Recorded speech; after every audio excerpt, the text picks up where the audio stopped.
day to you. My name is Michael and I'm from the Malaysian Red Crescent Sarawak State. Today we are very honoured to have with us here Dr. Wong from the Sarawak General Hospital. We are now located at the Blood Replenish campaign located at Dewan Masyarakat, MBKS, and this campaign is jointly organised by the Sarawak General Hospital Blood Bank as well as Malaysian Red Crescent Sarawak State. First of all, Dr. Wong, can you please introduce yourself? Good morning. Thank you for having me. I'm Dr. Wong Yi Shen from the Hospital Umum Sarawak, the Department of Transfusion Service and Blood Bank.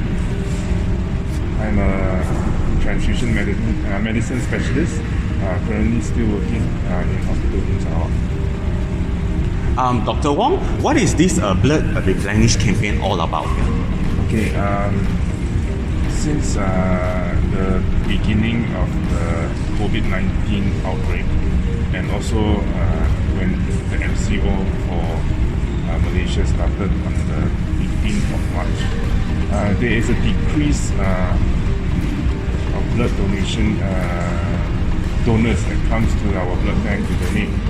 And then starting from the MCO, there has been a lot of cancellation of blood donation drives, which led to a shortage of blood donation from the public. So this alternative site for blood donation has been a great help to the blood bank to replenish our blood stores, especially which is very important for our patients in the hospital. Dr. Wong, many people are very concerned about, especially during this time, a lot of people are asking, is it safe to donate blood right now? Okay. As far as we know, from the WHO guidelines, there's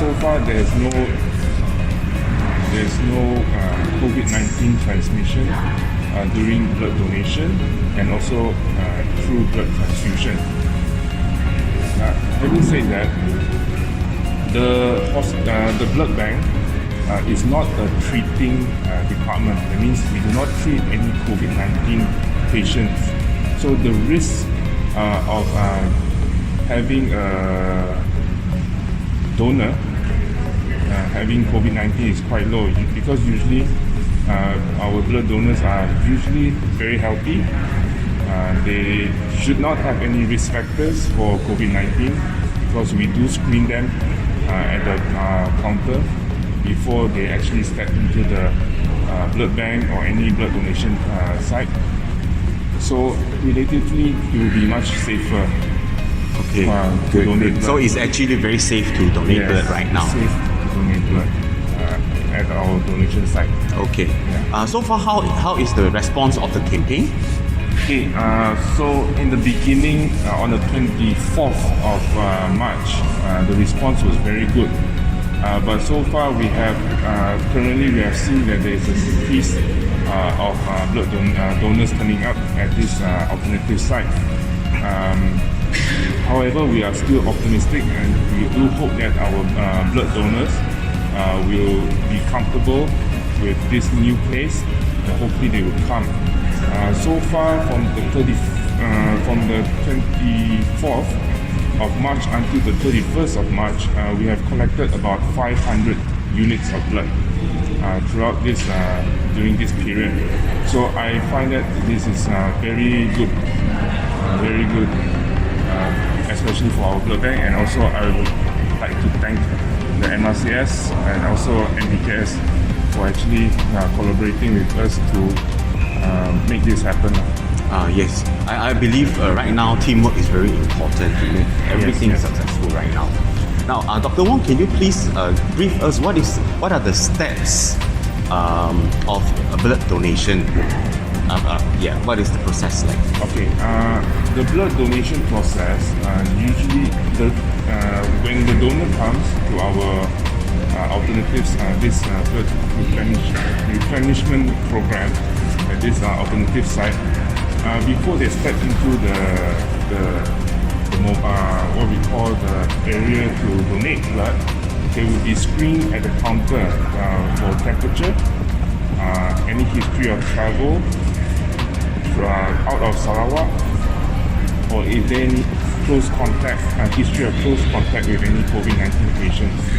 So before they actually come in, we screen all this so that if there's any positive history, we will tell them to come on a later date to come and donate.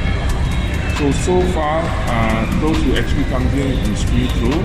Then after that, they will fill up the questionnaire form, which is our normal blood donation questionnaire form, where we need the details of the donor's address, contact number, identification number, and also the questionnaire which he will also fill up to check whether he is eligible or not for donation. Then after that, we will do a pre-donation screening, where we will check the hemoglobin level to see whether his blood level is enough. Then we also check the blood group. Okay. After that, if all this is okay, we also check the body weight, because for a blood donor, his or her minimum body weight is 45 kilos. And also we will base on that body weight how much he can donate. Okay. So after that, he or she will go to see our healthcare worker for counselling, pre-donation counselling, where he will also check the blood pressure. This healthcare worker will check all his history, whether he have any history of chronic illnesses, any high-risk behavior. High-risk behavior can be due to promiscuity or drug addiction, intravenous drug addiction, and say whether he has any history of travel, whether he's well or not. This will be asked in detail by our healthcare worker. Later on, he or she will go and register with our registration officer. Later on, then he will go and have his blood donation. Blood donation itself takes about 7 to 10 minutes. All right. Then we will ask them to rest about 10-15 minutes. So in total, it could be about 15 to 20 minutes. All right. Okay, that's pretty fast. Pretty fast. Yes. So after that, after you donate, that blood bank will be passed to our staff for initial processing before they actually send it to the blood bank for further processing. So then we encourage the blood donor to have a drink before they leave the area. All right. Now, today we are also here to encourage possible new donors to come over. But maybe a lot of people, they want to find out whether they are qualified or they are eligible to donate blood. So could you share with us who can donate blood and who cannot donate blood? There is actually a very complete criteria in our National Blood Centre's webpage, www.pdn.moh.gov.moh. MOH. That's right. It's gov.my. So if you go to their website, or I can just tell you, for any eligible donors, they have to be 17 years old up to 65 years old. But 60 to 65 is provided you are a regular donor and have an annual checkup. So you can actually go up to the limit of 65. However, if you're not a regular donor, the cut-off age is 60 years old of age. And for 17 years old, you require your consent from your guardian or your parents to donate blood. But however, if you're 18 until 59 years old, there is no problem. You can come and donate. First thing off, you have to be healthy. And say if you have chronic illness, for example like diabetes or hypertension, that will be depending on our scrutiny whether we allow or not. Because usually we try not to take any blood donors who has multiple chronic illnesses. If you have a single illnesses, we will consider. We will see what kind of medication you're taking. Then only whether we allow or not allow. certificate, because this one we want to protect the blood donor. Yes, Just in case we don't know, it might endanger the blood donor's health. Number two is whether there's any history of any operation, minor operation, because we need to, for any operation that requires hospitalization of operation or something like that, it will take about 6 months for them to just rest first before actually consider donation. Then any history of travel. The other one is also any history of high-risk behavior. High-risk behavior can be sexual promiscuity, homosexualism, drug addiction where you take intravenous drug, or any intravenous steroid injection.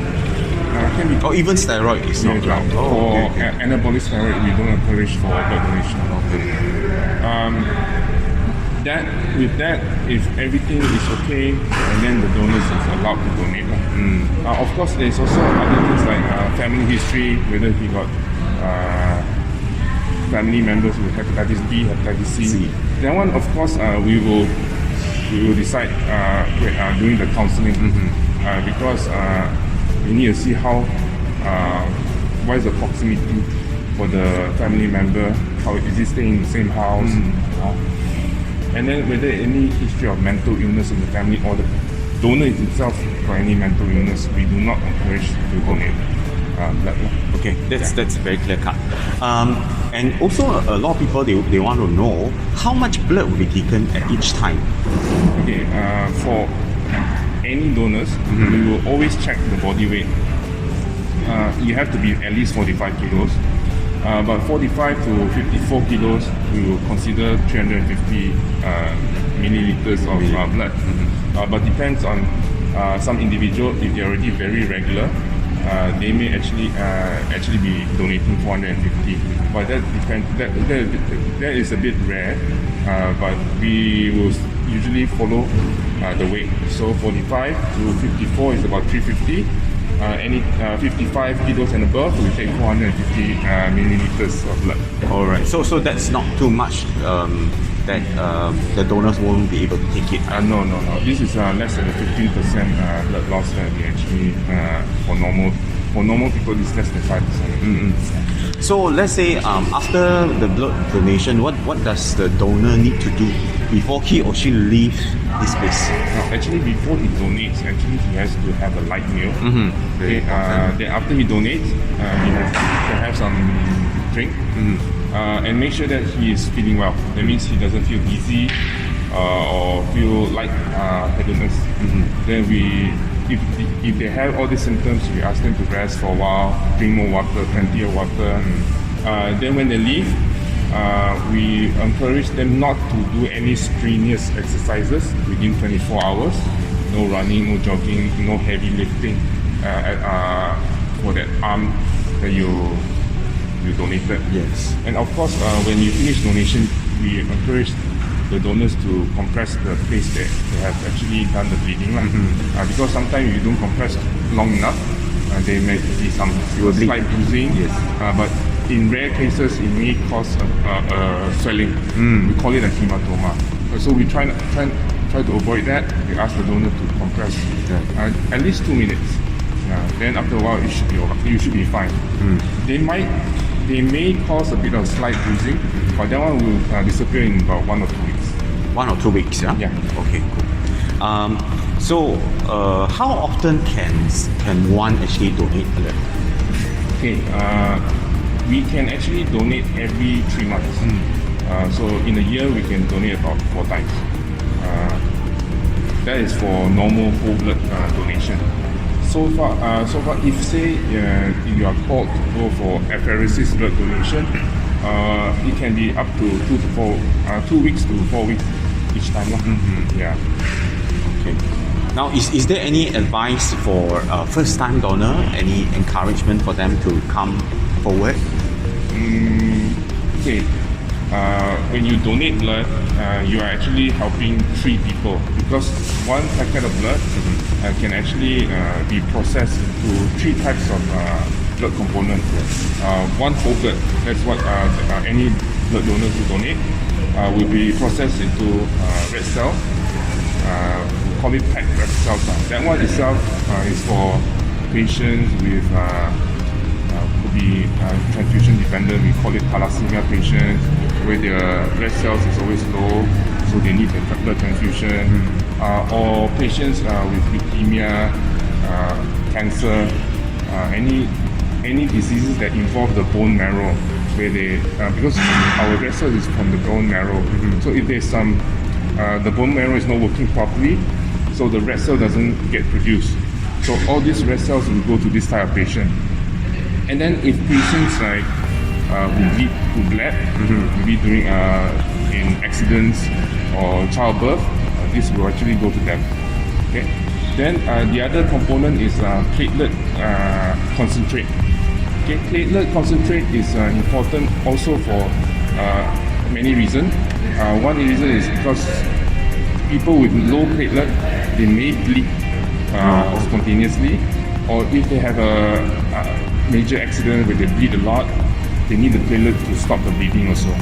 Then, this is one of the major things. But the problem is with platelets, we cannot store very long. The lifespan is about 5 days only. Oh. Yes, 5 days. But for red cells, it's about 35 days to 42 days. Then the third component is we call it fresh frozen plasma. Plasma itself inside has a lot of we call it coagulation factors. This one helps to stop bleeding also. So it can be used in a lot of different type of patients. They have any internal bleeding or bleeding profusely, we can actually give them. So if you're planning to become a blood donor, you're actually saving people, saving lives actually. In one whole one pack of blood can actually save 3 lives. So what else? First time donors, I guess when you can save someone, I think that's one of the big points. Yes. There are other things, but I think that one not really important. Okay, all right. So thank you so much, Dr. Wong, for your time today. Yeah. And for you, if you have not come forward, okay, we are here at Dewan Masyarakat MBKS from 9 a.m. to 4 p.m. every day, Monday to Sunday. And we will be here until 28 April. Right? So please come forward, and we urge your contribution to help us save lives. Thank you very much.